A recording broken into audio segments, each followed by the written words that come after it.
All right, today we are going to be talking about Oscar predictions. It is August right now, and the fall festivals are starting to creep up on us. And if you don't know, fall festivals is where a lot of these big juggernaut Oscar contenders are going to start showing, and we're going to start really feeling out what this year's Oscar race is truly going to be. We have somewhat of an idea right now, but that is what we're going to talk about today, is where are we at right now, what we think is going to go. There is some news that's already creeping out about these fall festivals, some brand new news that we got about some dropouts that happened that kind of shaked it all up, and we're going to talk about it all in this video. So we just got to start off with our first category of Best Picture. I'm pretty confident with, I'd say, maybe like 7 or 8 of them. First of all, my number one right now is Everything Everywhere All at Once. Honestly, I just can't move it down from number one until something comes out, because it feels disingenuous to move that down. At this point, not only awards watchers, film goers, everybody knows about this film, even if they haven't seen it, but they've heard massive things about it. Everybody loves it. It's groundbreaking, and it's hard to compare it to anything, because some people will make the comparisons of like, oh, well, like Coda. They ended up winning Best Picture last year. The little indie that could beat the big Oscar juggernaut of The Power of the Dog. Will that happen again this year with Everything Everywhere All at Once? The little indie that could beating the big Oscar juggernaut, which probably is Babylon or The Fabelmans. It's kind of the same narrative, but we're in a very, very different situation here with Everything Everywhere All at Once, because it's just a movie unlike anything else. It would literally be the biggest Oscar snub ever if it doesn't even make it. If it's going to make it anywhere, it would be in Best Picture, at the least. But I think it's going to rack up quite a few nominations. I think maybe around to the 8 to 11 stage, 7 to 11 nominations, possibly. Maybe leaning more towards maybe like the 7 or 8 range. But this is my number one. But number two, you got to put Babylon, Damien Chazelle's portrait of early Hollywood, starring Margot Robbie, Brad Pitt, and so many cameos, I'm sure, from actors playing Hollywood legends. I know Tobey Maguire's in there, Gene Smart. It's going to be a crazy, crazy time. Apparently, through some test screenings and that have like come out, apparently it's just massive, big, bombastic. It's clearly a contender in pretty much every category, and it's going to be having acting contenders, directing contenders, writing contenders, and then it's going to hit with the technicals because it's a period piece in this big Hollywood movie. Because what does Hollywood love more than movies about Hollywood? It happens. And think about like Once Upon a Time in Hollywood, the way they recreated 1970s Hollywood.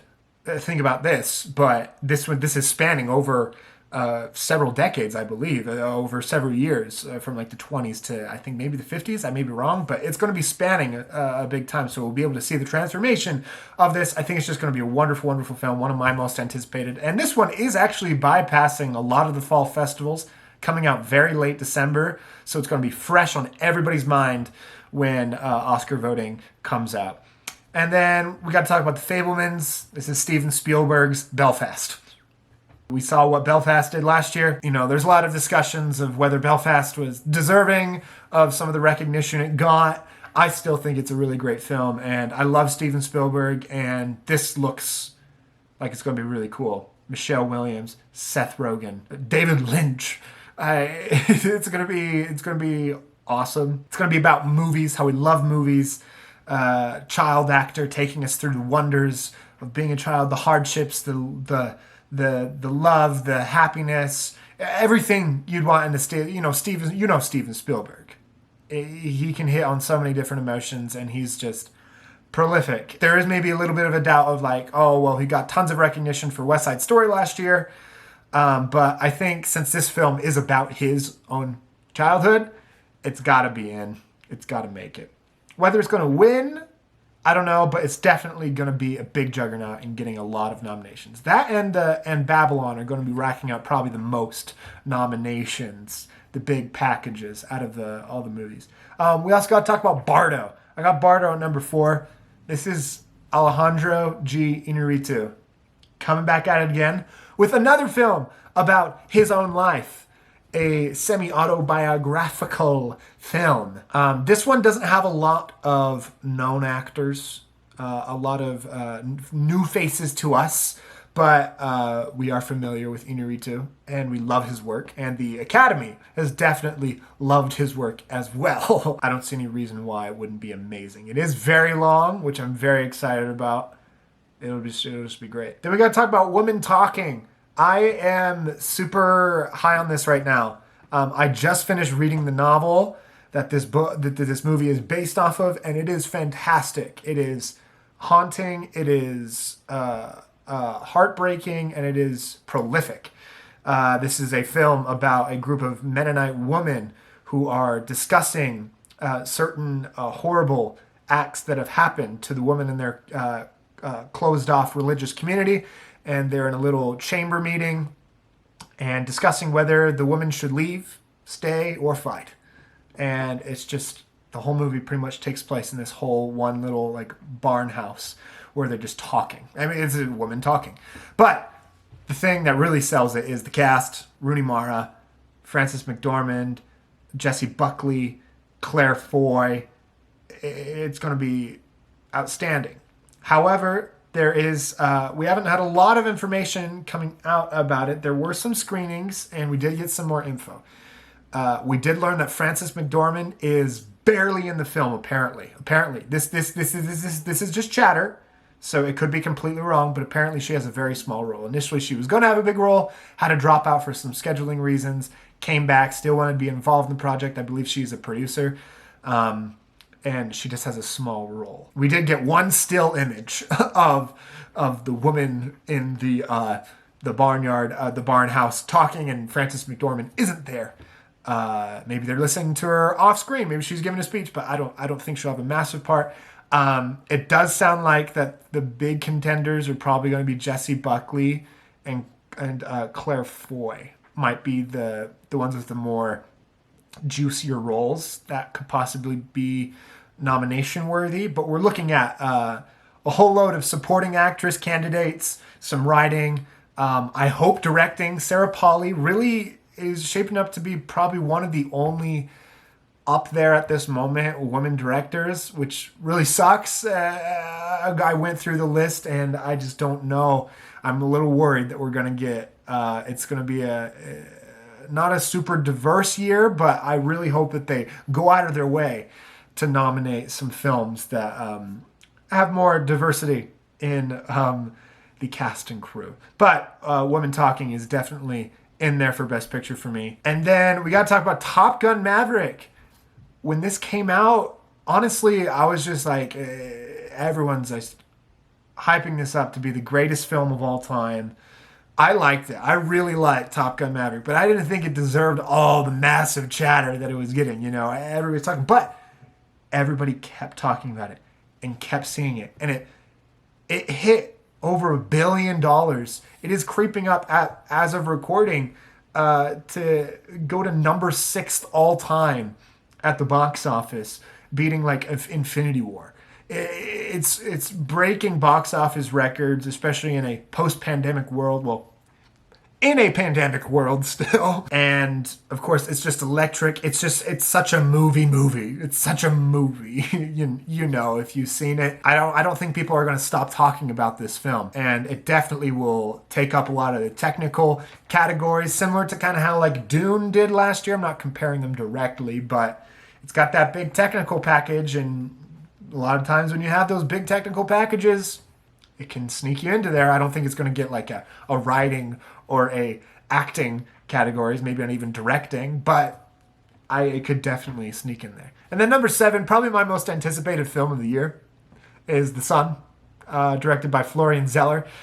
Florian Zeller, you'll know him from The Father a few years back with Anthony Hopkins. Anthony Hopkins won Best Actor. Florian Zeller won for Best Writing.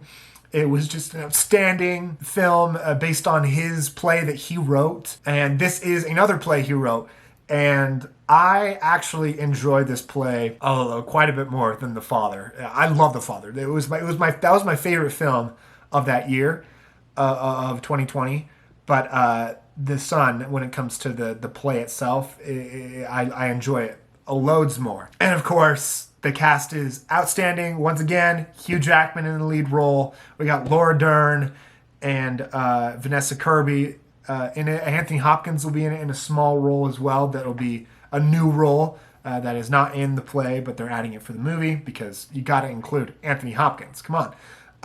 This is going to be another contender in writing, obviously. Acting juggernaut. We could get possibly 4 acting nominations. I think it very likely will get at least 2, at the least 2, upwards to 4. And similar to like The Father, it could sneak into maybe like editing or conversations around production design as well. I think people are going to be blown away by the acting masterclass that is going to hit us.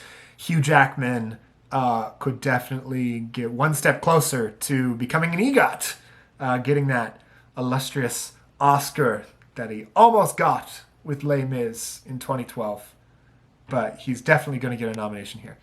Empire of Light. This is Sam Mendes. Mendes, however you pronounce it. He did 1917. And that was a massive player and was going to win Best Picture if it weren't for Parasite. This film stars Colin Firth and Olivia Colman. And we love Olivia Colman. And did you know who loves Olivia Colman more than us? The Academy. She is the moment. I heard this comparison the other day that Olivia Colman could be the new Meryl Streep. Just think about it. Just think about it for a second.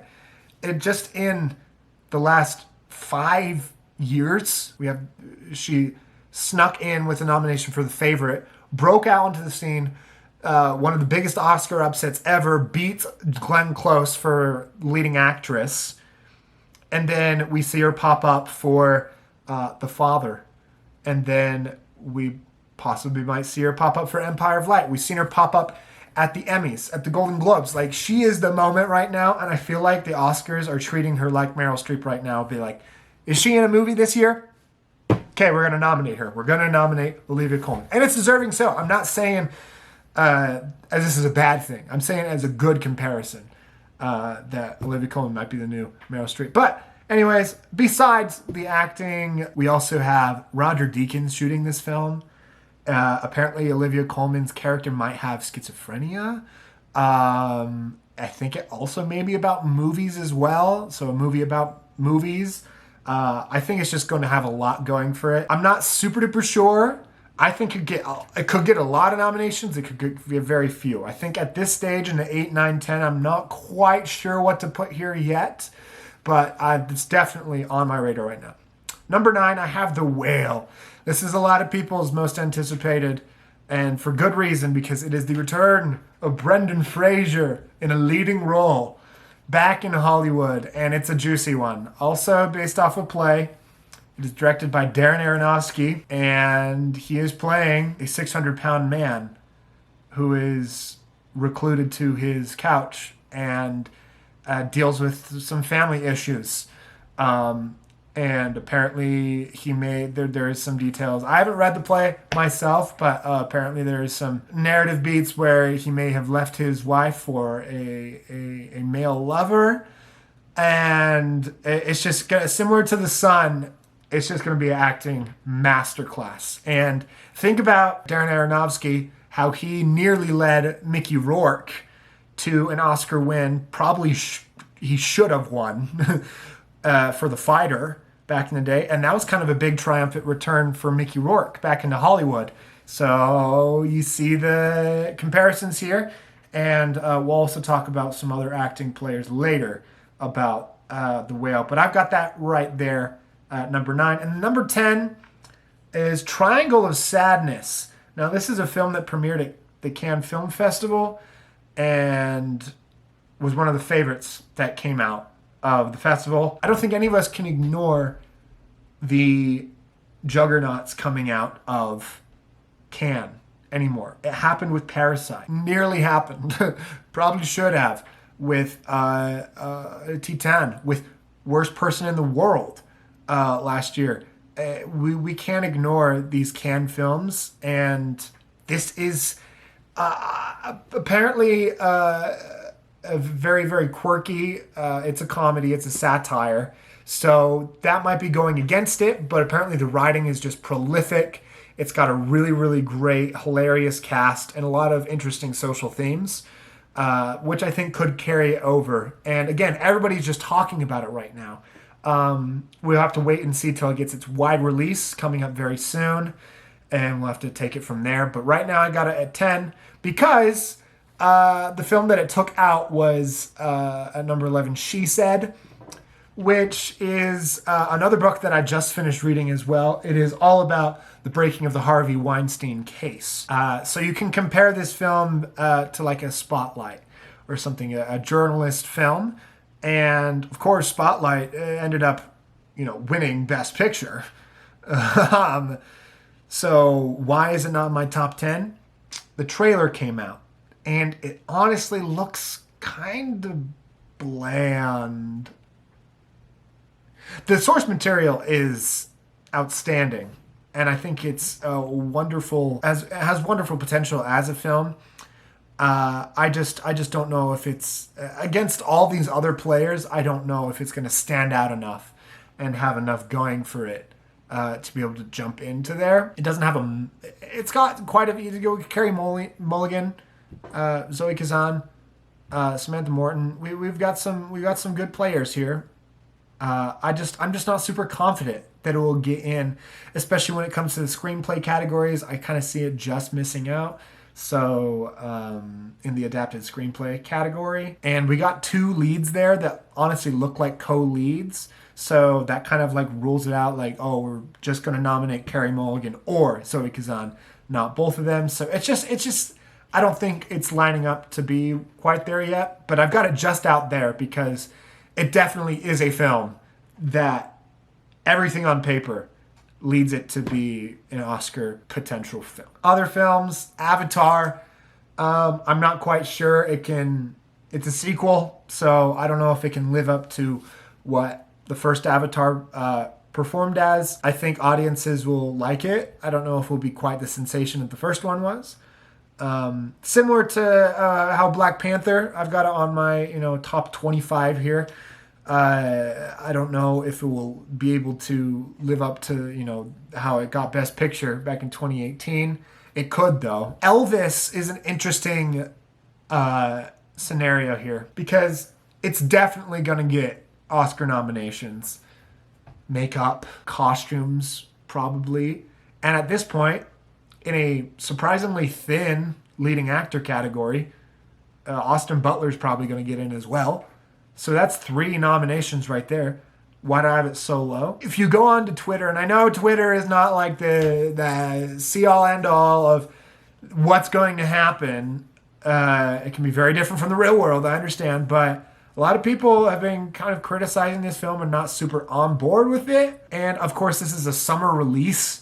So that also has that going against it as well. But like I said, in those categories that I mentioned, were a little thin, and I think it could sneak in there, and at the end it could end up getting like an editing nomination or sound even, and that could push it up to get back into the Best Picture race. I'm not sure right now. Just kind of holding it there. Other contenders, Tar, The Woman King. These are honestly kind of in there right now because of some potential leading actresses that are pretty secure in, so their films could come along with it. Same with like Till. The Banshees of Inisherin is a Martin McDonagh film with Brendan Gleeson and Colin Farrell. So we're getting the In Bruges team back together, and that got some recognition. The trailer looks really good, and I think Colin Farrell is pretty much overdue, very overdue of possibly getting a nomination. And he's had a big year with After Yang, The Batman, 13 Lives, and now Banshees. So potentially that could go in. Same with Brendan Gleeson. some writing for Martin McDonagh. Nope is similar to Elvis. It's a summer release, big blockbuster. Jordan Peele, hasn't been able to get back to the Get Out hype. Wasn't able to do it with Us, which I think is so stupid because Us, I will stand by that film any day, and I will stand by Nope as well. I think it's fantastic. I think it could get into some categories. Yeah, decision to leave, All Quiet on the Western Front. Those are some other international picture contenders that could sneak in there. Jumping into Best Director now. Right now, I've got Damien Chazelle number 1 on my list. Maybe I'm a little biased because I love me some Damien Chazelle. Let me tell you, La La Land, one of my favorite movies ever. First Man, super underrated. Whiplash, electric. Babylon is going to be a big step up. They got a massive budget for this one. And I kind of talked all about it now with the Hollywood aspects of it. It's going to be so cool. He's got a lot of his big crew members on board, cinematographer in particular. There's going to be some really cool tracking shots, some beautiful, gorgeous colors, and lots of big, boisterous parties and rapid dialogue. So I see no reason why Damien Chazelle wouldn't get in, and he's my number 1 right now. And then at number 2, honestly pretty close to Damien Chazelle, is Inarritu for Bardo. The only reason I really don't have him at the top is his already previous 2 wins for Best Directing with The Revenant and Birdman, 2 years in a row, actually. So I'm not sure if they want to give him just another one, but hey, the film could just be spectacular and warrants that win. Just again, like we saw, they're not afraid to give Frances McDormand her 3rd Oscar win for Nomadland, just shortly after they gave her her 2nd. So it happens. Anthony Hopkins as well the same year. They're not afraid to do it. They like the film. They'll give it to them. Number 3, I got Daniels, the crazy goofy duo that directed Everything Everywhere All at Once, with the delay of Martin Scorsese's Killers of the Flower Moon. It opened up a spot, and that's where I kind of slipped Daniels in initially. But it seems like, looking at Gold Derby and other chatter on Twitter and online, it seems like people are very confident with the Daniels getting in here, and I honestly have to agree.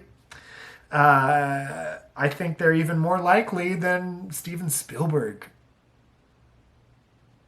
in some senses. I don't know, when it came out of my mouth, I was like, oh, should I say that? Should I say that?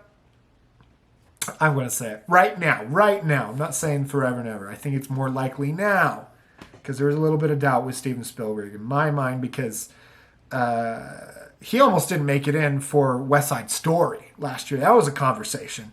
And that film was directed the hell out of. That was such a directed film. It was spectacular. And I don't know if this one will be as visually, wow, this film has such great direction. It may be just a little more of a smaller, Steven Spielberg, more intimate story. And then finally I got Sarah Polley. I talked about it earlier. I really hope she gets in, because she honestly is kind of that lone woman director right now. She Said, the Woman King, players that I'm not quite sure are going to sneak up all the way up there. So she's just kind of holding out. She's my hero right now, and I'm holding on to her and trying to push her up onto that stage there to get that nomination. I really hope she does. But if there is anybody that's going to take that spot over, could be Ruben Östlund for Triangle of Sadness. We could have a situation where he's, it's Sarah Polley all the way through, and then Ruben Östlund gets in Oscar nomination morning, similar to how Thomas Vinterberg did for Another Round a few years back. It could happen. Florian Zeller is also very likely. Sam Mendes as well. You can't count him out. He's just coming straight off of a Tony win as well, where he kind of wasn't like completely favored for, and he won there. So, hey, it's on the awards bodies' minds that Sam Mendes is still out there. And then maybe look out for Park Chan-wook. He did Decision to Leave. South Korea officially submitted this one over Broker as their submission for the Oscar International Feature category.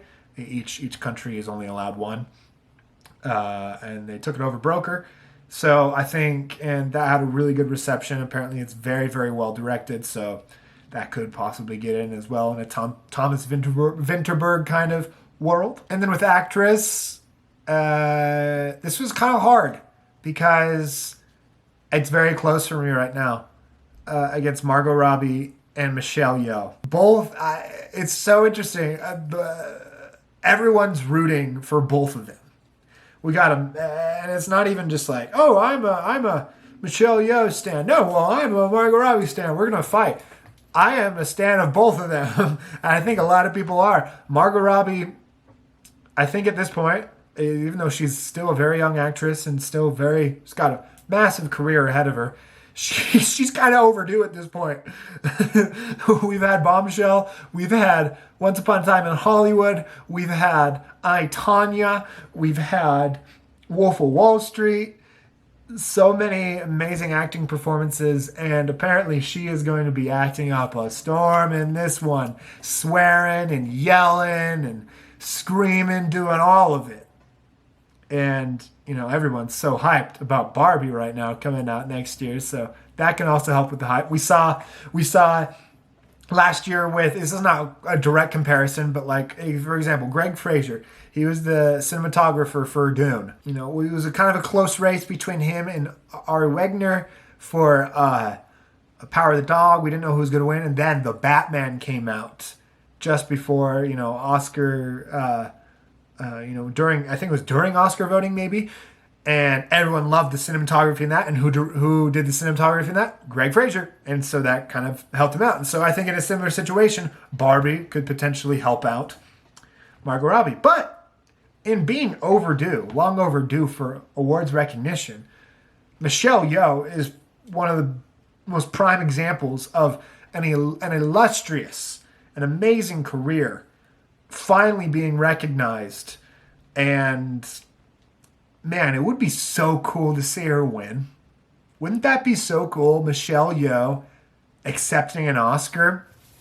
That just gives me giddy thinking about it. She's definitely going to get in.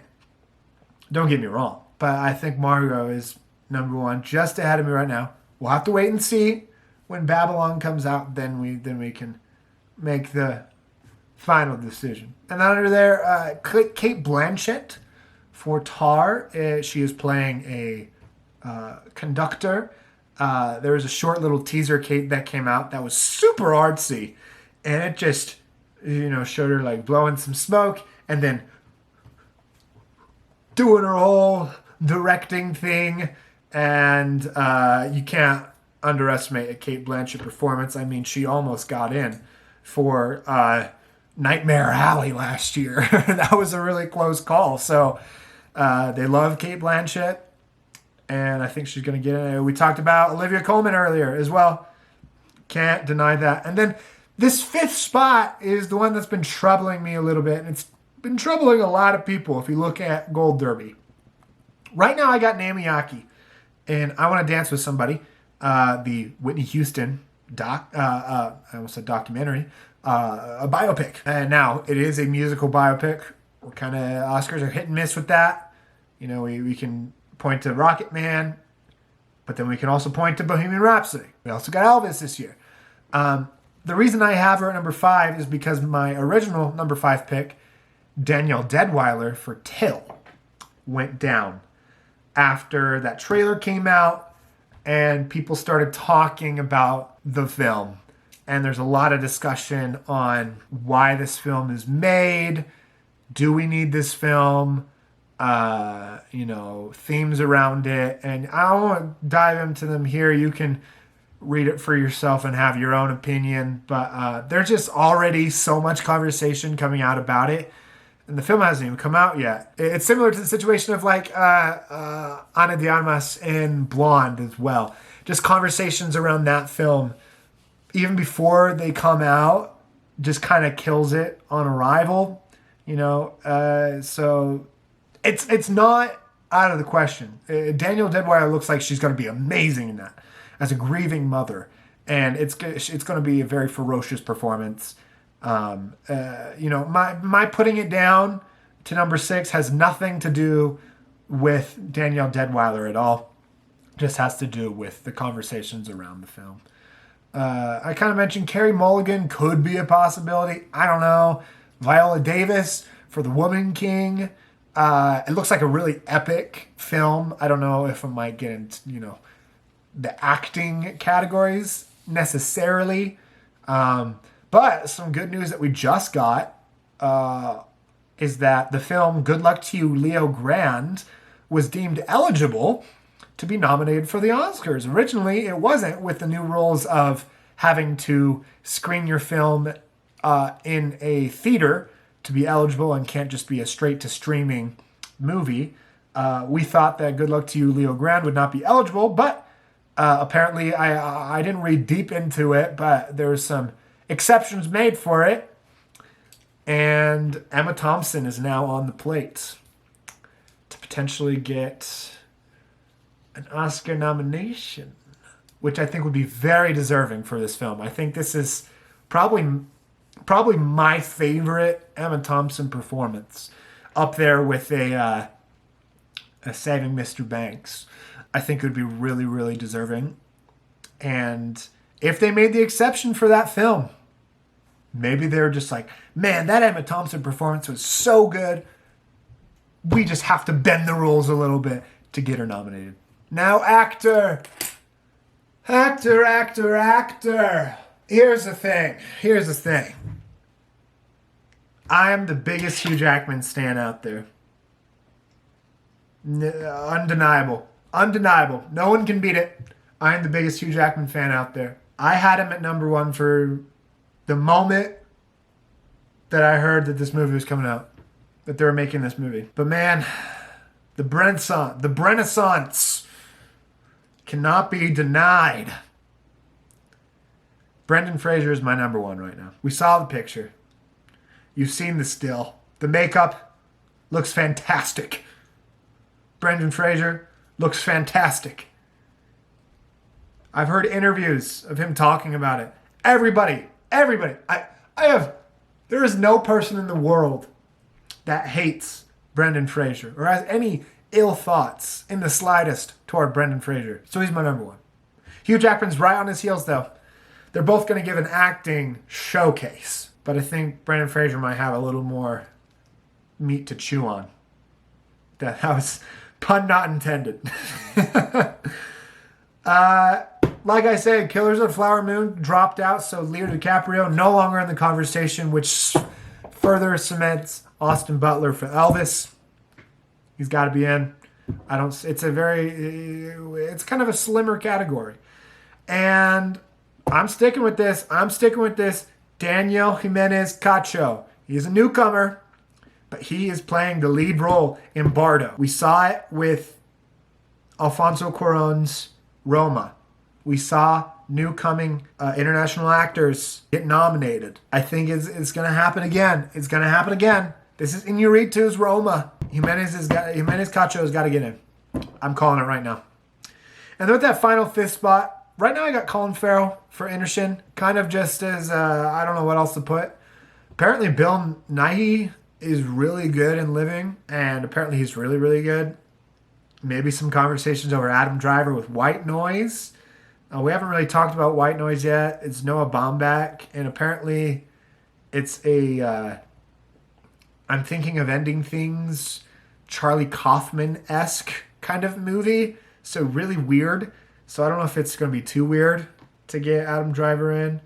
Colin Firth, possibly. I don't know. Supporting actress. Now that Killers of the Flower Moon, like I said, is gone.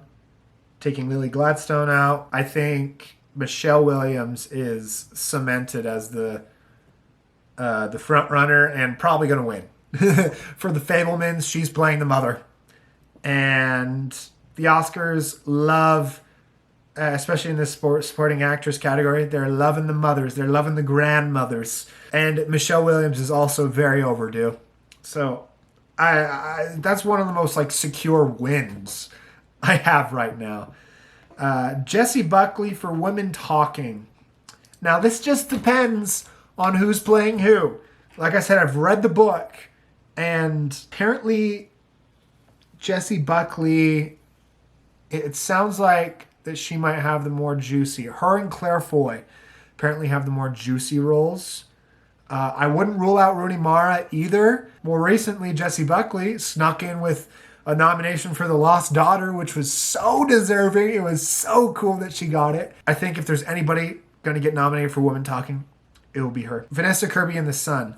Now, we got Vanessa Kirby and Laura Dern. Now, I know this play inside and out. Vanessa Kirby is playing the new wife of Hugh Jackman. Laura Dern is playing the ex-wife of Hugh Jackman. Vanessa Kirby's younger, and they have a baby together. Laura Dern is living on her own with the son, the son of the son. Laura Dern is in a lot of kind of quiet grief the whole time. She's in a very broken down state, but she doesn't have a lot of blow-ups, like a lot of yelling and screaming. But Vanessa Kirby's character does have a little more yelling, screaming. I think she'll have a lot more to do. So I think if out of those two, I'm leaning more Vanessa Kirby right now, and that seems like what Gold Derby is going for as well. But Laura Dern's right at number 6. Right there, just in case. It could be the double nomination. It happens. But we could see a situation like a Belfast where, we're only going to do one. Stephanie Sue, Everything Everywhere All at Once. I was a little hesitant. But with the dropouts, she's slowly just kind of stuck in there. I think if any performer from Everywhere All at Once is going to go, it would be Stephanie Sue. But I'm putting her in right now. And another one that I'm kind of just putting in right now is Sadie Sink. Yes, you heard me right. Sadie Sink for The Whale. Apparently this is also a very meaty role, as playing the daughter, the estranged daughter of Brendan Fraser. And Brendan Fraser has already talked up praises and praises for her performance. And I think she's just going to ride that high of Stranger Things, where she didn't get her Emmy nomination, but everybody loves her. Everyone's running up that hill, trading places, asking God to trade places, swap places, and doing the Stranger Thing. Going to happen. I don't know. I think it will. And our last acting category, supporting actor. Now, this is honestly the most thin category right now. There's a lot of questions here. Let's talk about the ones that we are sure about. Ke Huy Quan, Everything Everywhere, triumphant return to Hollywood from his Goonies and Indiana Jones days. He is the heart and soul of that film. His little monologue about being kind and fighting with kindness. I'm going to cry just thinking about it. Oh, so good. And then Brad Pitt for Babylon. Now, Gold Derby, I got some beef with you. I know you're watching Gold Derby. You have Brad Pitt in the leading actor category. And the script is out there on the internet, and he is not leading. He is supporting. Of course, they could category fraud and put him into leading, but his best chance, if Babylon and the studio are super confident and want to get as many nominations as they can for this film, they would put him in supporting actor because the category is so thin. Gold Derby, get on it. And then, this is a surefire thing for me. Apparently it's not for Gold Derby and other people. Paul Dano For The Fabelmans, Paul Dano is also very overdue. Never, hear this, Paul Dano's never gotten an Academy Award nomination. Isn't that ridiculous? There Will Be Blood, Love and Mercy, Little Miss Sunshine. He has had to have had something by now. Something. I think this is his time. And then these last two categories, honestly, I have no idea. But I am very happy. I was able to nab on Gold Derby 100-1 odds for Zen McGrath for The Son. He is playing the titular son in Florian Zeller's The Son. And out of all the characters in that play, the two most juiciest roles is the father, Hugh Jackman, and the son, played by Zen McGrath. So, yes, he is a very young actor, new onto the scene, but it's such a thin category. Why not? I'm putting him in. And then I also got Ben Whishaw in for Woman Talking. It may just because I just finished reading the book and it's just on my mind. He is the lone male in this discussion amongst the women. He is taking the minutes, and the book is told through his perspective. And so he's kind of more of a outside, kind of looking into the conversation. But they dive into his backstory a little bit. So I think it has some potential, and I think Ben Whishaw he needs to break in with that first Oscar nomination because he is so deserving, and he's one of my favorite performers these days. He is so good. From the moment I first saw him in Mary Poppins Returns. Other contenders, Michael Ward in Empire Light is apparently really good. Brian Tyree Henry in Causeway. This is a A24 film with Jennifer Lawrence, which a lot of people thought was coming out in 2023, but apparently it is actually coming out this year. I think he is another one that's riding high on some recency. Everyone's loving him right now. Tom Hanks, I'm not counting him out, okay? I'm not counting him out. I would hate it. I would rip my face off if he did get in, but I'm not putting it out. I'm not taking it out yet. Just because it's such a thin category. And man, we got so close to Jared Leto in House of Gucci. Could happen with Tom Hanks. Especially since Tom Hanks is just so much more likable than Jared Leto. So he's got that going for him. And also, a shout out to the Oscar expert online. Go watch his videos. He's amazing. He has got me on The Greatest Beer Run train. I'm not counting that film out. It's a Paul Greengrass, which you'll know from Green Book. I know a lot of you just collectively threw up in your mouths when I said that. I did too. But you saw what Green Book did. You can't count out this. And the trailer just came out, and it's got similar vibes to Green Book, but it honestly looks a little more fun. So I wouldn't count out Russell Crowe for that. I think he might be one of the lone contenders for that film. But I don't know. Now on to the adapted screenplay category. Number one, I've got The Son, mainly just for the fact that it is fantastic writing, and Florian Zeller won for The Father, and I think it's a better play. It's got a lot better writing. Women Talking as well. Just the way the book is set up is it's such a uniquely written book that bringing it to the screen will be very, very interesting to see. The Whale, I mean, just another play, coming to the screen. Apparently it's a fantastic play. Here we get into two films that aren't in my best picture predictions right now, aren't in my top 10, but I wouldn't count out. Glass Onion, A Knives Out story. Now, it's got the issues of being a sequel. I completely understand that. And that's why I'm a little hesitant, but Knives Out got in writing without getting into Best Picture. I think you could do it again. I just can't count out Rian Johnson. Knives Out was just such a brilliantly written film, and everybody loved it. So why not with this one? Same with The Banshees of Inisherin.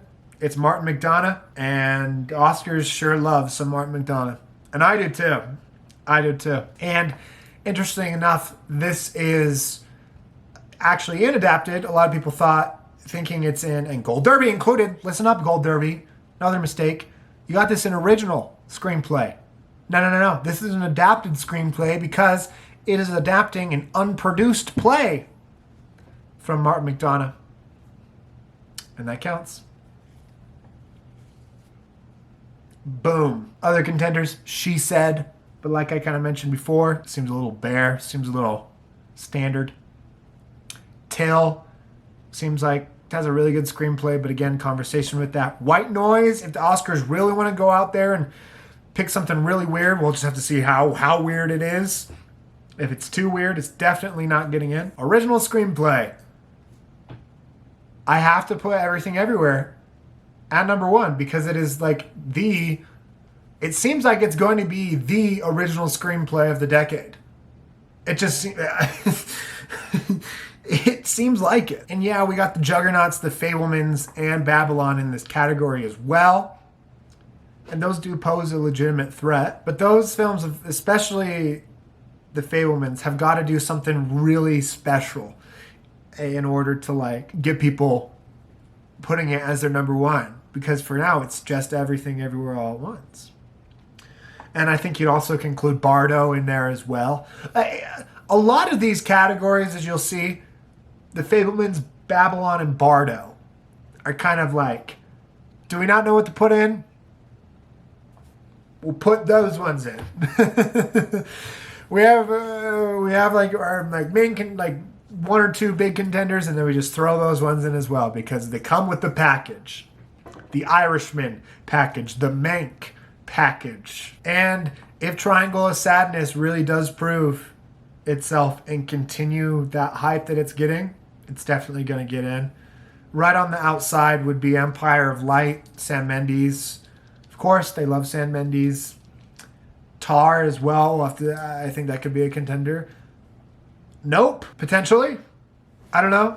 Again, it's a summer release and more of a spectacle film, maybe. But I really applaud the writing. It's deeply hidden. The messages and themes are deeply hidden within the spectacle and visual nature of the film. But if you dive for it and you look at it and you watch it more than just once, you really appreciate the writing. So I think that'd be a great nomination. Cinematography. As I mentioned before, I have Babylon, The Fabelmans, and Bardo in.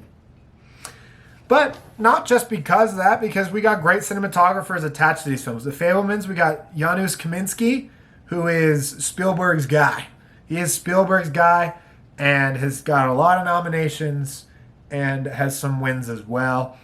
Babylon, it's Linus Sandgren, Chazelle's guy. He did First Man. He did La La Land, won the Oscar for that. And also, most recently, he did No Time to Die, which got very close to a cinematography nomination, and I think it would have been very deserving. That film was beautifully shot. And then Bardo is Darius Khondji, I believe is how you pronounce it. He's shot films like Evita, Uncut Gems, Seven, some really interestingly shot films. And Iñárritu is always just so good with his cinematographers. Revenant, Birdman. He's just so great. So you got it. And then other films in here, Empire Light, because the man, the myth, the legend, Roger Deakins is shooting the film, so you have to nominate him. You have to. It's just a rule. It's a rule. You have to. It's part of their rules. I don't know if you know that. You have to nominate Roger Deakins. It would be his 16th nomination. Isn't that crazy? And then I was debating between two blockbusters to put in here. I was debating between Top Gun Maverick and The Batman. What's going against The Batman is that it came out in March. It'll have been pretty much a whole year that it's been out, but Greg Fraser has shot that brilliantly and just came off of a Dune win, so that helps. Top Gun Maverick, there's not like maybe a ton of like technical prowess that's coming on. They kind of put the cameras in the planes and just flew them. But I'm also thinking back to like some of those shots of like Jennifer Connelly on the beach and the bar scenes and Tom Cruise running through the snow, riding his motorcycle across the plane. It's also brilliantly shot outside of the airplane scenes. And I think it's just I've got Top Gun in the Best Picture category, so I'm thinking that it will get those technical nominations, and cinematography is one of them. I think maybe Nope possibly could sneak in with Hoyt van Hoytma, who is an amazing cinematographer. You'll know him from like Interstellar, Dunkirk, Ad Astra. He's doing Oppenheimer next year, so that could help him as well. It's just so brilliant. The way they shoot darkness and nighttime in Nope is just extraordinary. And then also look out for Avatar, The Way of Water. You got to look out for it because they did some crazy stuff with that, with the underwater motion capture stuff. Definitely will get in like for VFX, but will they attribute the underwater motion capture to the VFX rather than cinematography? Possibly. But if they really do lean into that, definitely could get in. Production design, number 1. Babylon. Obviously, recreating old Hollywood. There's going to be crazy parties. Great Gatsby-esque parties. How can you not put it number 1? And like I said, Bardo and the Fablemans are also in there as well. I'm not just putting them in because like, oh, we got to put them in. I think those are actually going to look really cool. Bardo, the one still that we've gotten out of Bardo, looks so cool.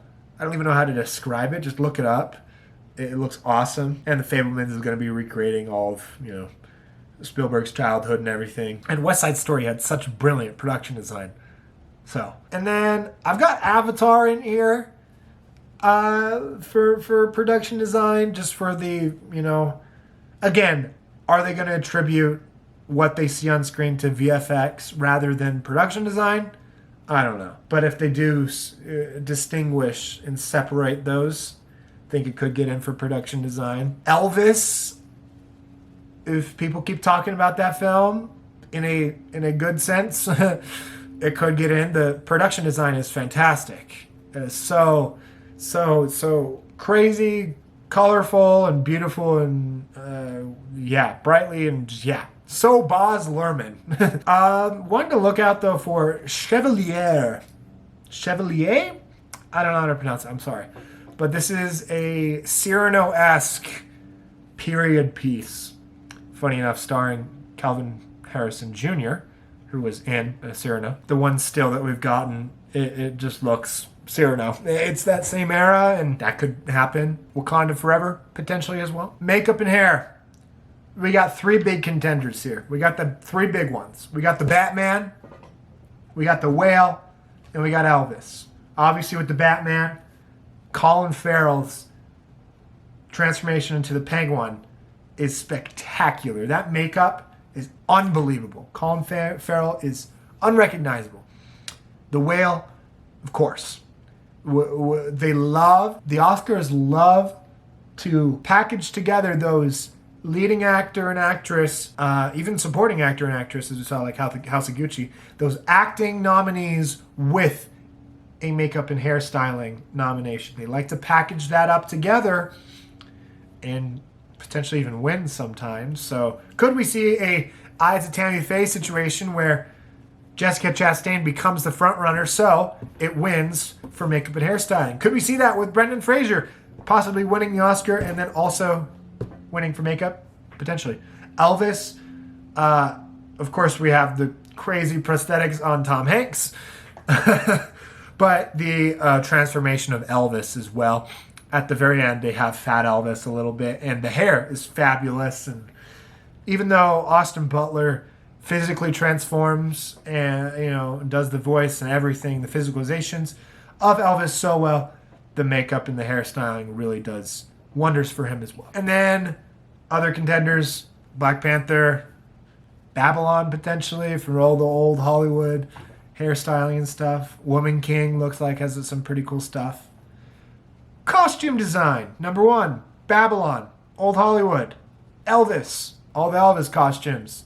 Fantabulous, amazing. They recreated them perfectly. Very iconic costumes brought to life on the screen in fabulous fashion. Black Panther I've got on here as well. From the trailer we got, just what seems to be the opening possible funeral scene. The costumes and the white robes and the white costumes looks fabulous. Namor looks so cool. I think that is definitely a contender. And then similar, aesthetic to Black Panther, we got the Woman King. That could get in. Are they too similar and they will only nominate one potentially? I kind of mentioned the film before, Chevalier. With the period piece costumes. Cyrano got it, so why not them? I think Woman Talking could. They got their Mennonite religious costumes. Editing. This is interesting. We have learned in the past few years that editing is practically synonymous with the sound. If you're winning editing, you're probably going to win sound. If you're nominated for editing, you're probably going to get nominated sound. There's a lot of crossover. Not all the time, but there's a lot of crossover. So that's what kind of hesitated me putting Everything Everywhere All at Once at number 1 for editing, because I don't know if it's going to get a sound nomination. But Top Gun Maverick is definitely going to get an editing and a sound nomination. Probably going to win sound. So I was very, very close to putting Top Gun Maverick at number 1 for editing, but I got to put Everything Everywhere All at Once because just for the scene was doing the rounds on Twitter a little while back of the scene of Michelle Yeoh just like facing the frame and then cutting back and forth between the different versions of her in the multiverse. Just that scene alone. And I'm thinking about the editing and Ke Huy Quan's speech, like I mentioned before, his kindness speech is beautiful. The way they cut back and forth between the multiverses is not confusing. You're on board and you're not lost, which is a very, very well done on the editors. Babylon, it's going to be a longer movie, but there's going to be a lot happening and it spans over years and years of Hollywood following these characters. So Bardo, Iñárritu's films are just so well edited. Like, of course, we can talk about Birdman, the one-take film, and how they did all the hidden cuts, but, like, The Revenant is so well edited. He just... Technically, Iñárritu just always has such a good crew together, so I can't count it out. And then The Fabelmans, just because you gotta do the Bardo, Babylon, Fabelmans package. You have to. I think Women Talking potentially could have some good editing, some slow editing.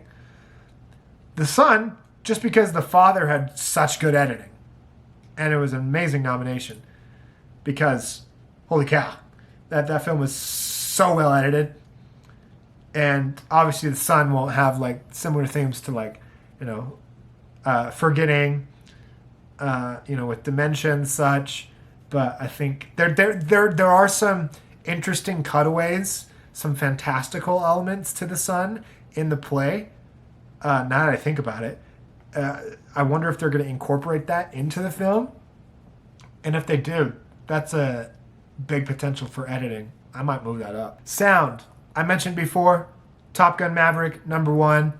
Other contenders, The Batman has amazing sound design. If they don't forget about that film, definitely going to get in. Babylon, all the party scenes, it's going to be raucous and crazy. The fact that Belfast was such a big contender last year, just from like one scene alone, just makes it that like if you have one scene with lots of sound design and you're a big Oscar contender in other categories, you're probably going to get in. So that's why I got Babylon. Nope, not saying nope to Babylon, just Nope, the movie itself. could get in. I've got it at 4 right now because it's just got such fantastic design. I'm sound design. I'm just thinking about it constantly right now. Recency bias maybe. And then instead of like putting a Avatar or an Elvis or Empire of Light or Bardo or anything, I kind of went out a little bit of a dark horse candidate. I did All Quiet on the Western Front. It is a German remake of the classic film and novel. Daniel Bruhl's in it. You may know him as like Baron Zemo from the Captain America Civil War. This is a war movie, and I just can't help but like, yeah, sound design. You got to do it. Just got me like 1917 flashbacks. Visual effects. Avatar is number one. They created new visual effects and new ways of capturing visual effects for this. So it's groundbreaking. It's my number one right now. The Batman, definitely.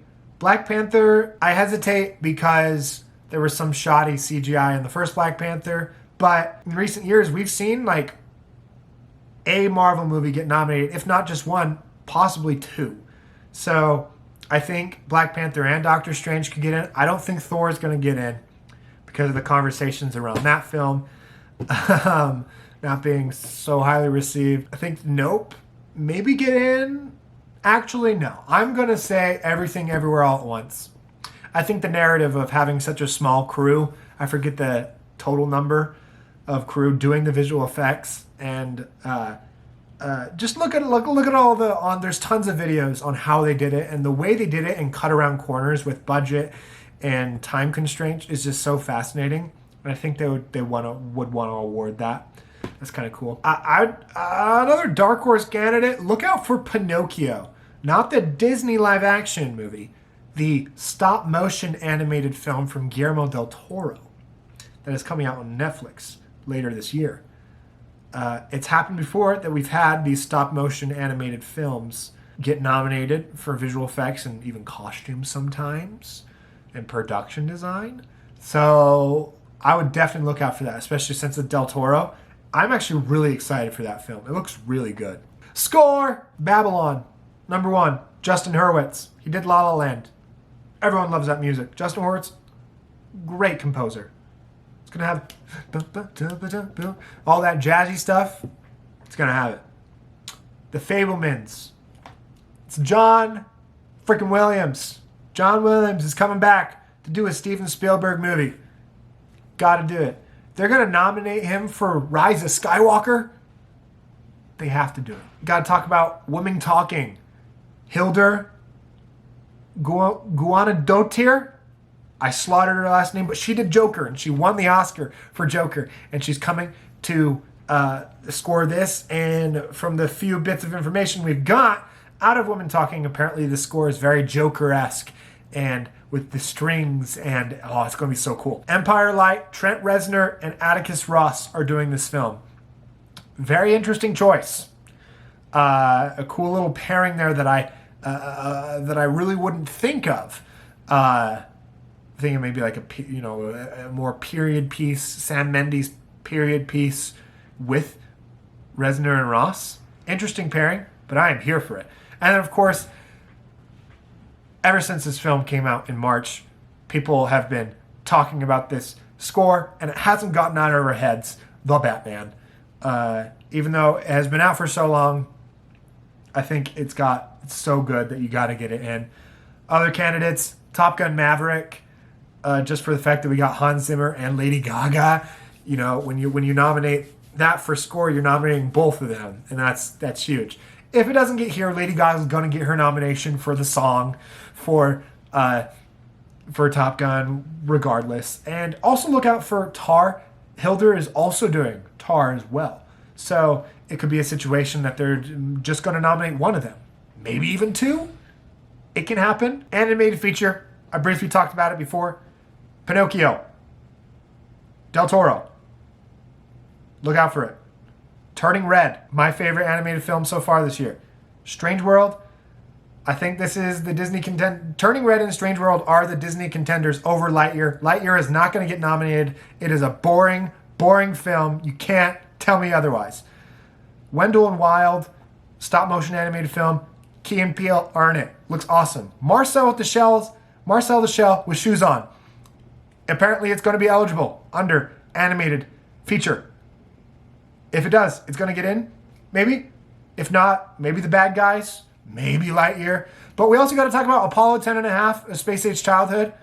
It's not going to get nominated, and I'm going to get so sad because it is such an amazing, amazing film. And then finally, we'll briefly talk about international feature. Bardo is got to be that number one because it's just, it's potentially going to get up to like 10 nominations everywhere else, and there's no other international feature film besides like Decision to Leave and All Quiet on the Western Front that would potentially get any other nominations outside of international feature. So of course, it's a Parasite situation that like, yeah, it'll win that. If it's going to win anything, it's going to win that. Decision to Leave, I mentioned before, the South Korea's film. Apparently it's very, very good. All Quiet on the Western Front. I got close on here. Unfortunately, I don't know enough about these international feature films until later in the year when we actually kind of see the big contenders, and then I go out and I can reach these films. So right now, I'm not really sure. Close is a film that came out of Cannes, and it had a lot of good reception to that, so I'm just kind of going off of that. And then this may be not even like a possibility, but everyone's talking about it, RRR. It's on Netflix. It's a Bollywood film. I still haven't been able to see it, but oh my goodness, people are loving this film, and it's just bombastic and funny and heartfelt and just like such a big movie, and I think it could be rewarded. Bollywood-esque films like that aren't normally nominated in the international feature category. They kind of like to go for those indie European films if we don't have a Cuarón or this is how the international feature winners go. Is Iñárritu or Cuarón doing a film? Yes? Okay. They win. No? Okay. Let's go. Is South Korea doing a film? Yes? Okay. They're winning. No? Oh, okay. Let's just go on to our 20 options of a weird European indie film. Cool, they win. That's how the international feature category goes down. So RR may have some trouble getting in there, but I'm hopeful right now in August. And I'm not going to speculate on any of the shorts categories or documentary feature, as we don't really know yet. We'll know later down the line, maybe in November, December time, we'll learn more about those. But that is my predictions so far in August. Let me know what you guys think are some contenders that you agree with me. Are there some contenders that you think I am missing out, that I'm not talking about? Should I be talking about them? Do you think Tom Hanks is going to get nominated? Do you think Nope will make it into multiple categories? And do you think Everything Ever All at Once has the legs to go the full distance and be the little indie that could and win Best Picture? You tell me. And I will catch you guys when I catch you. Bye-bye.